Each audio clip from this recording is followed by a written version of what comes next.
Celestial Seasonings has been one of America's most popular tea brands for several years, but their uplifting quotes and corporate morals were shaped by a more sinister ideology. Today, we'll discuss the racist propaganda that guided their company culture, its ties to aliens, cults, and eugenics, and how their leader went on to become the president of the problematic organization that inspired it. On this episode of Technically a Conversation.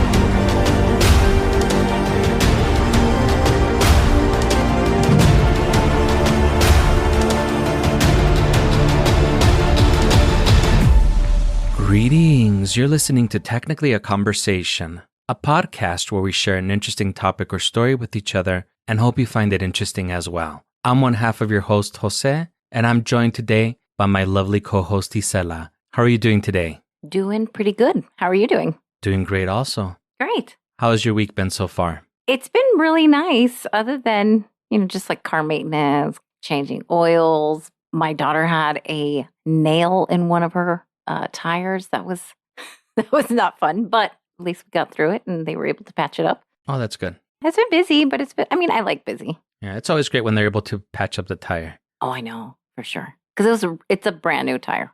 Oh, yeah. Have you been suffering from any Taylor Swift amnesia? I heard about that, one fan. No, but right away, you really do suffer from that, it's like a PCD. It's like a post-concert depression. Oh, wow. You do. You're like sad. It's over. You just went on this serotonin rush for hours. And then you're like, now I'm back to, just regular life. You're not in this amazing fantasy world. After you were done basking in the light of Taylor Swift. Yes, basking in her glow. Well, apparently some Beyonce fans have come out of the woodwork also, and they stated they experienced the same thing at her concerts as well. Oh, the depression or the amnesia? The Taylor Swift amnesia. Oh, interesting. Wow, I guess that's a thing then. It's catching like wildfire. That's really crazy, huh? Yes, it is very strange. For sure. I don't know if it's real, but it is very interesting, and I would want to hear more studies about it. Agreed. I would really like to have a conversation with some of these people and be like, what? How? When? Yeah. If only you knew somebody that went to a Taylor Swift concert, Isela. That had the amnesia. Oh, okay. That's the caveat. Yes, of course. Yes. No, the concert was amazing, and I will recommend that to anybody who loves a good lyricist. Anybody has got a good $10,000 to spare on a... Yeah. Whoever has deep pockets. No, it wasn't that bad. No. Okay, good. Just wanted to take this opportunity to remind everyone that we'll be doing our 2-year anniversary show on Saturday, June 24th. This is going to be way different than any other show that we've done because it will be a video podcast and we are going to do a live stream. Make sure you're subscribed to all of our socials. On Saturday, we'll be posting the link where you can stream it live on YouTube and another link where you can come on the show, hang out, and talk to us. We hope that you all will join us. More details to come. Keep an eye on our socials, primarily our Instagram, since that's the one that we mainly use, and we'll post the links in one of our stories. Can't wait to see you guys. Enough fucking around, Isela. I wait. Okay. Ready to get started? Always ready, sir. Great. Let's get started. Isela, you like to drink tea a lot, right? I certainly do. What is your favorite tea to drink? Green tea is probably my favorite. Have you ever had the sleepy time tea before? Yes, the chamomile tea? Yes. What do you think about the flavor or celestial seasonings in general? I think the celestial seasonings in general has had some pretty tasty ones. I think I had a honey vanilla sleepy time one that was really good. So would you describe their flavors to be bangers? I don't know if I would. They're just accessible. They're everywhere. But I would still purchase them. So yeah, they're still pretty good. I can't be like, oh my God, they're amazing, But yeah, they do the trick. How about that? That works. Yeah. As recently as 2021, the Celestial Seasonings website claimed that Sleepy Time was the best-selling specialty tea of all time.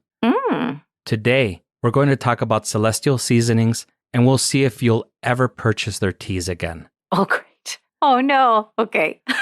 Spoiler alert. Their history goes far beyond tea and includes aliens, cults, and racism. What? 4 of your favorite topics, lovingly curated in one conveniently packaged tea bag. Oh, my God. Oh, wow. Okay. Very curious.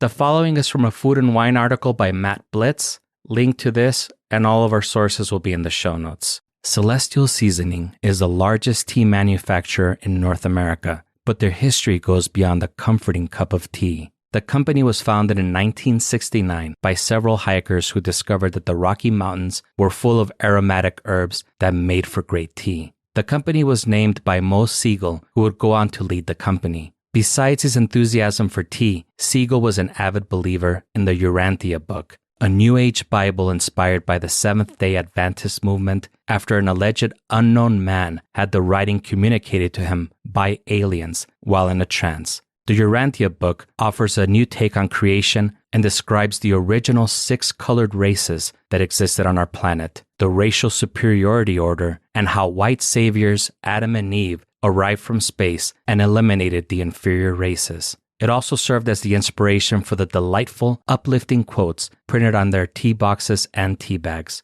Grab a cup of your favorite Celestial Seasonings tea, sit back, and relax as we unpack their origin story. But first, Isela, are you familiar with Celestial Seasonings' racist and problematic beginnings and the eugenics propaganda known as the Urantia book? Definitely not. I feel like this might have played a factor if I purchased them again. Okay, when I first heard about this story about 2 years ago, I definitely stopped purchasing Celestial Seasonings tea. Oh, well, you got to tell the sister over here. Come on. You can't keep that shit to yourself. And I'm really glad that you haven't heard about this topic before. I always love it when you haven't heard about a topic that I'm going to bring up. Cool. Just going based off of the teaser I just gave you, what's going through your mind right now? Well, I think I'm just really mostly curious how someone as crazy sounding as him ended up starting a company that was clearly really successful, at least making money. And he sounds so crazy, like a Bible written to them by aliens.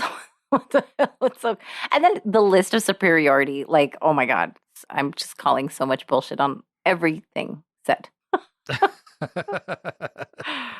Well, I'll present the story to you, and then you can decide if it's bullshit or not. Sure.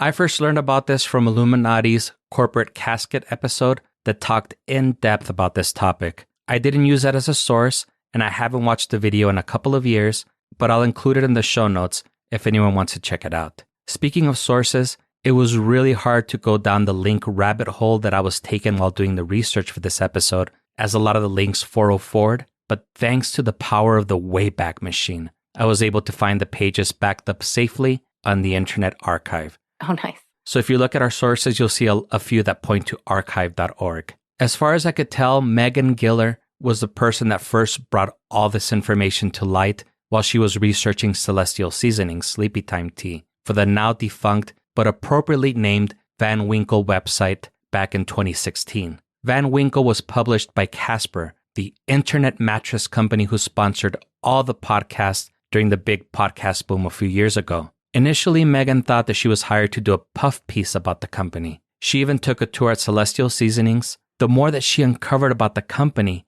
and the founder and Urantia, the more that she was disturbed. Giller stated that some of the thoughts that are buried deep in the book are, quote, some of the most racist ideas I've read in a long time. What did Giller mean by that? Great question, Isela. Let me introduce a little bit of the core philosophy. According to Urantia's text, 500,000 years ago, 6 colored races existed on the planet: red, orange, yellow, green, blue, and indigo. There is a racial superiority order, with indigo being at the bottom, or the most inferior of the races. Strangely, it notes that strains of gigantism can appear in green and orange people. Obviously, you descended from the green and orange races, and I descended from the indigos. Represent, yo. Fortunately for all of us, fair-skinned, blue-eyed aliens named Adam and Eve came to our planet and eliminated the inferior races and purified the planet. Somehow, my descendants of indigo people managed to survive. Giller stated that there were so many instances of racism and other odd beliefs that she really struggled with how much of this she wanted to include in her article. Again, she was expected to write a puff piece. Yeah, how do you puff that up at all? You can't. Well, I'm going to explain how she discovered all this because the way she discovered everything was insane. But first, let's go through the narrative a little bit. Giller asked to interview Mo Siegel to get his take on all of this, straight from the horse's mouth. But her request was unanswered, so she turned to the next best thing. Siegel co-wrote a piece called The 20 Most Asked Questions, in which he attempts to answer questions about Urantia for people that are new to this subject. In it, he seems to contradict himself a lot. On one hand, he wrote, belonging to any particular race provides no spiritual advantage or disadvantage. All persons are equal in the sight of God. Sounds pretty logical, right? Yeah. Once they say all people are equal, yeah, it's hard not to get behind something like that. True. But he also writes, quote, at the present time, mankind loses about as much progress as it makes by ignoring eugenics. In 2006, Siegel wrote that he discovered the Urantia book in 1969, the same year he co-founded Celestial Seasonings. He states that he wasn't concerned about who wrote it or how it was written because he found it to be so powerful. As briefly mentioned, he admitted that the book's ideas were the inspiration for the uplifting quotes printed on the sides of the tea boxes and tea bags. A former Celestial Seasonings employee admitted to Giller that Urantia was the guide for the company's moral values at the time. You know what was also very powerful and inspirational in 1969? Sounds like LSD. Carry on. I was like, where are you going? Are you going to say like John Lennon or something? Yeah, no. No, I wish it was something cool like that. No, just drugs. Okay. Well, you might ask, Isela, how does Mo Siegel know so much about the Urantia book and the Urantia Foundation, right? Of course. To do a reverse Cy Sperling from the Hair Club for Men commercials, not only is he a devoted believer of Urantia, he's also their president. Oh, yes, how convenient. Yeah. Now, it should be said, in all fairness to Celestial Seasonings, that Siegel is not currently involved with them. Okay. Let me give a little timeline here because there's a lot of cross-pollination. Okay. Celestial Seasonings was actually purchased by Kraft in 1984. Siegel becomes a trustee of the Urantia Foundation in 1988. The company was bought back from Kraft in 1989 in a leveraged buyout along with Vestor Capital Partners. In 2000, they merged with the Hain Food Group and become the Hain Celestial Group. In 2002, Siegel left Celestial Seasonings while remaining a part of the Urantia Foundation and eventually becomes its president. I couldn't locate any information on when he became their president. 2002 doesn't feel like that long ago. Like Billie Eilish was already alive by then. So, wow. Okay. And that's kind of interesting. Also, you use Billie Eilish as your where time begins, like your measurement of time. I don't know what else was really going on around that. So again, he was in charge of Celestial Seasonings at the time that he was the president of the Urantia Foundation. So again, there was some cross-pollination there. Mm-hmm. And now that we got the boring stuff out of the way, let's get into the lunacy of the Urantia book. Ooh, the meat and potatoes. Exactly. After this quick commercial break.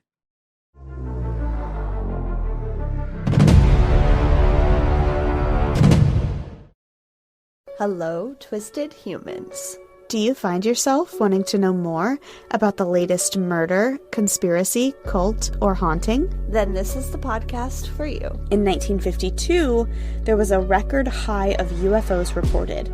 1,500 sightings. There has been evidence of human sacrifice, devil worship, and it is haunted by more spirits than can be counted. A family of 2 adults and 2 kids reportedly saw a giant flying thing with glowing red eyes. And meanwhile, the family's nanny that helped Veronica to care for her and Lucian's children was found bludgeoned to death in the basement of their family home.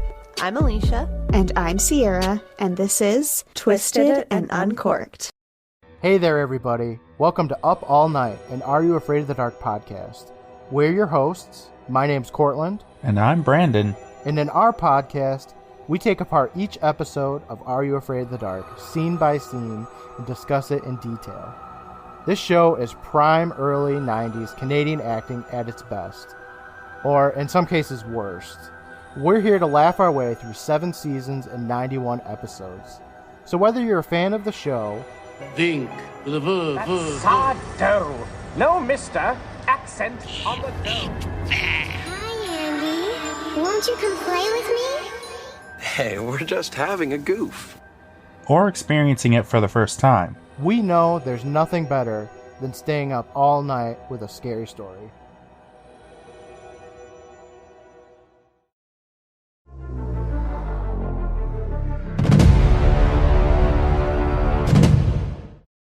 And we're back. We're back. Did you start any alien eugenics cults during our break? I was trying to contact them and they were busy, but they said to come back in 5 minutes. Just kidding.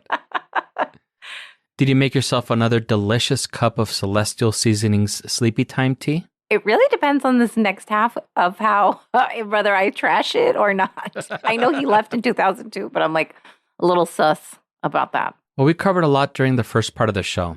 Any thoughts so far? It's very interesting. I know you said that you don't know exactly when he came in, but I do have to admit that this is probably one of the oldest tea, like specialty teas anyway. You know, Lipton's been around for, I'm sure, much longer, but specialty teas, you know, with all the chai and green, whatever, all these other fancy flavors. That's kind of the first one that I remember going back in my youth. So that's just kind of what I've always known. And so now this is kind of really, it's kind of fucking me up a little bit, to be honest.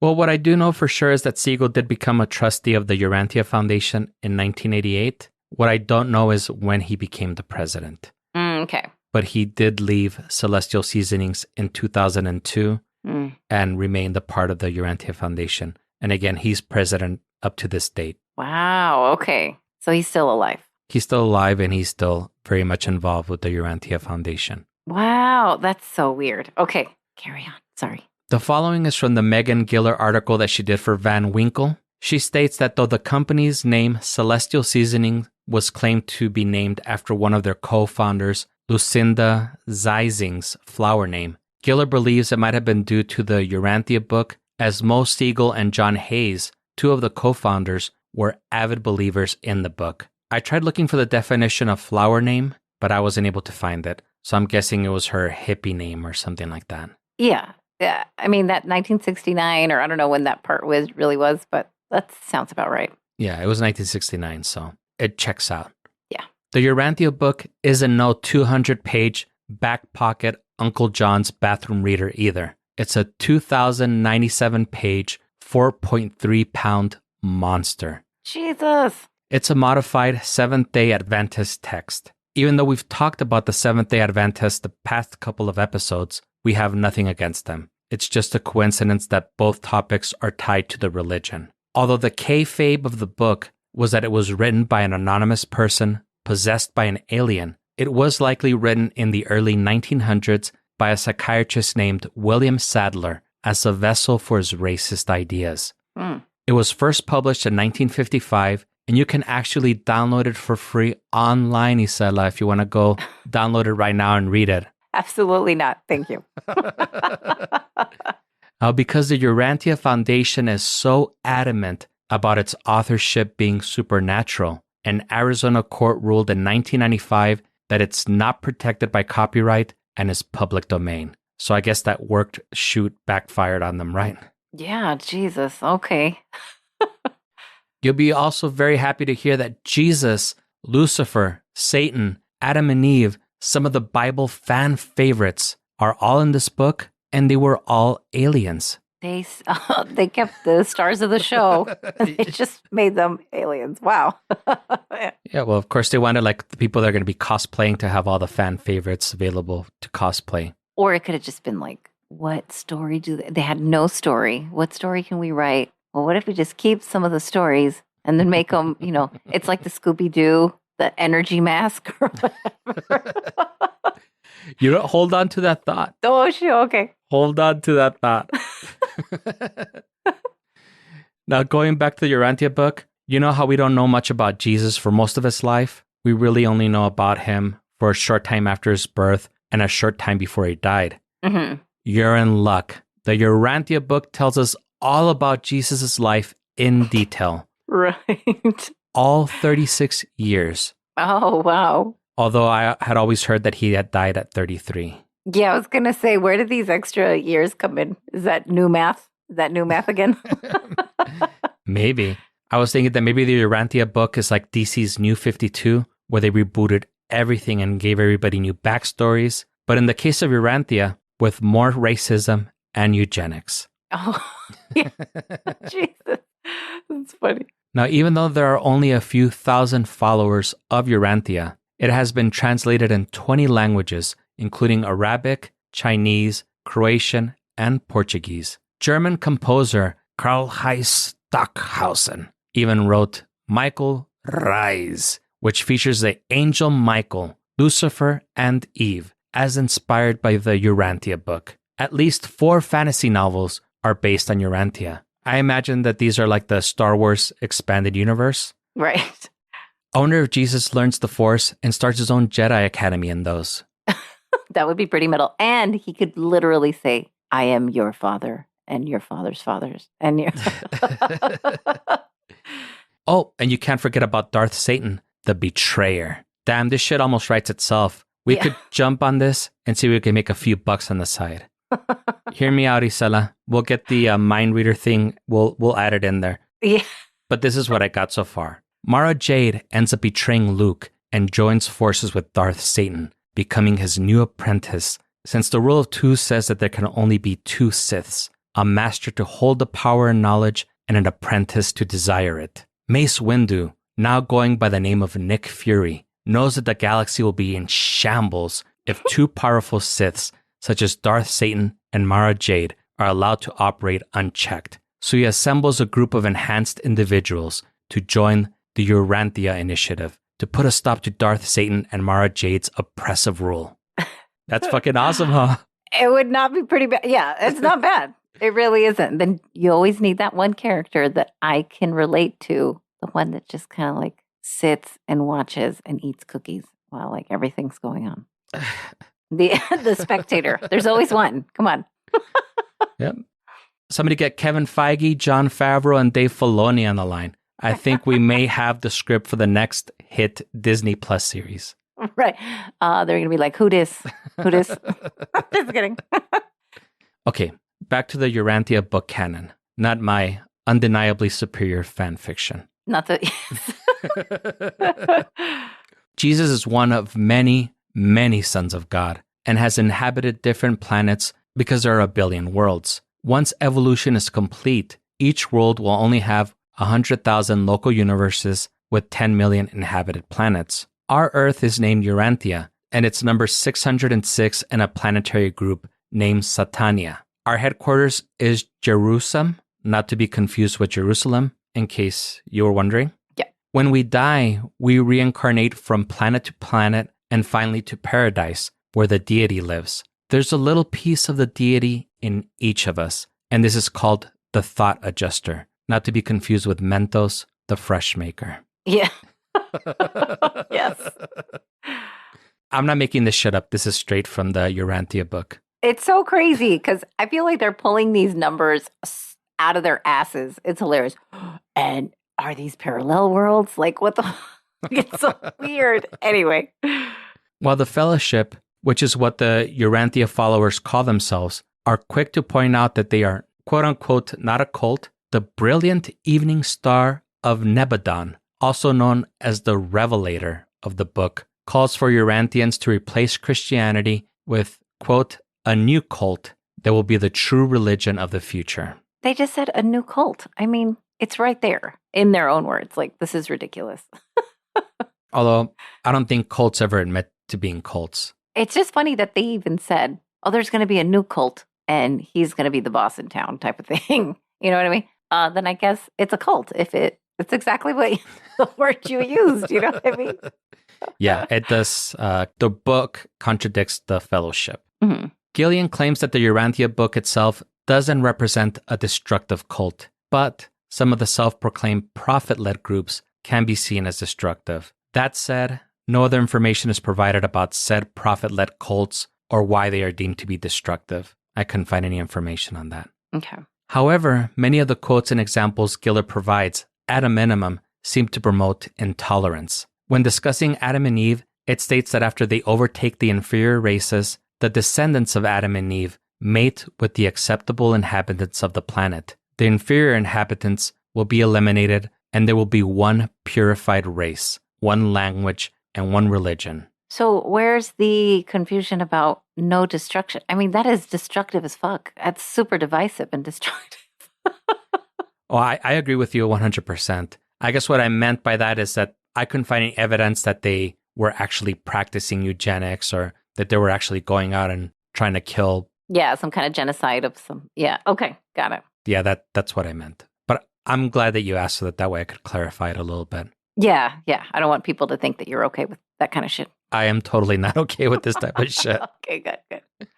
And apparently this is what happens on every planet that Adam and Eve inhabit. But on Urantia, which is actually Earth, Adam and Eve messed up and failed to achieve race harmonizations. So, quote, you must now work out your planetary problems of race improvements by other and largely human methods of adaptation and control. If that doesn't sound clear, maybe this quote will help clarify things a little. Okay, good. Quote, evil in the form of illness and disease exists because unfit people like Australian natives and the Bushmen and Pygmies of Africa, these miserable remnants of the non-social people of ancient times, haven't been eliminated. Eugenics is the way to correct this error.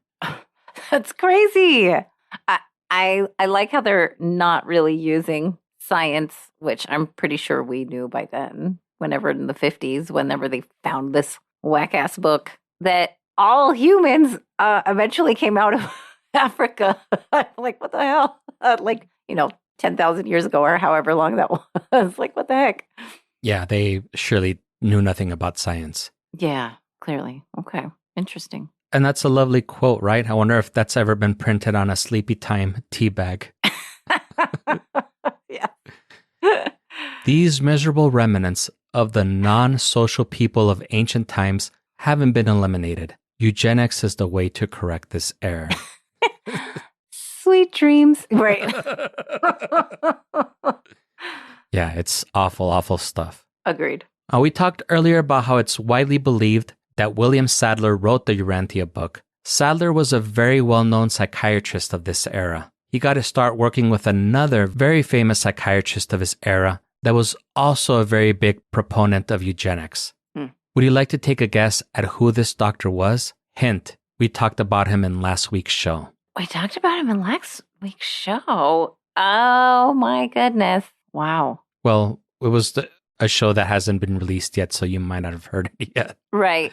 We're in the future, so to speak. Yeah. I don't know which doctor. You'll have to tell me. It was Dr. John H. Kellogg. Wow. Everyone's just disappointing me. Isn't it just wonderful when evil people find each other and they're able to bring each other up and prosper and help each other grow? Exactly. Flourish, these fucking bastards. If only they could have connected with Hitler, right? The trifecta of evil would have been complete. So Dr. John H. Kellogg was so invested in this shit that he formed the Race Betterment Foundation, whose goal was to, quote, call attention to the dangers which threaten the race. Sadler was not just influenced by Kellogg, he also wrote 3 books about eugenics. Some of the garbage that was expressed in the Urantia book was regurgitated verbatim from his other 3 books. Oh my gosh. How do you feel about that sleepy time tea now? I don't like it. Not one bit. I know I have some of, I mean, thankfully I have some others that are like Earl Grey and other brands, but wow, that's pretty nut. And then there's other books. Oh my God. How long has this madness been spewing? Worse. At least since 1955. Jeez Louise. That's bad. Okay. But you know what? Let's give Mo Siegel the benefit of the doubt. Maybe Siegel doesn't really believe in all that garbage and just found some of the teachings in the book inspirational, right? No. I'm just kidding. I feel like you're clairvoyant. Oh, okay, good. Okay, according to Siegel himself, from his 20 most asked questions article on the Urantia website, quote, unfortunately, several factors hinder progress towards the development of a disease-free world. The laws of genetics are immutable and form the physical cornerstone of evolution. At the present time, mankind loses about as much progress as it makes by ignoring eugenics. I don't know if that sounded familiar. This was like the Snyder cut of the quote that I mentioned earlier in the episode. Mm-hmm. I feel like it sounds like he's fully on board with this shit. Agreed. Yeah, he sounds like he's all in on this craziness. It's madness. Oh my God. We're the 606. Like, this is, this is so crazy. Like I said, when I first saw that video, I couldn't believe it. Yeah, there's a lot of things that are just leaving me incredulous here. Sadly, there's no benefit of the doubt that can be given to Mr. Siegler. As mentioned earlier, Siegel retired from Celestial Seasonings in 2002 to focus on Urantia full-time.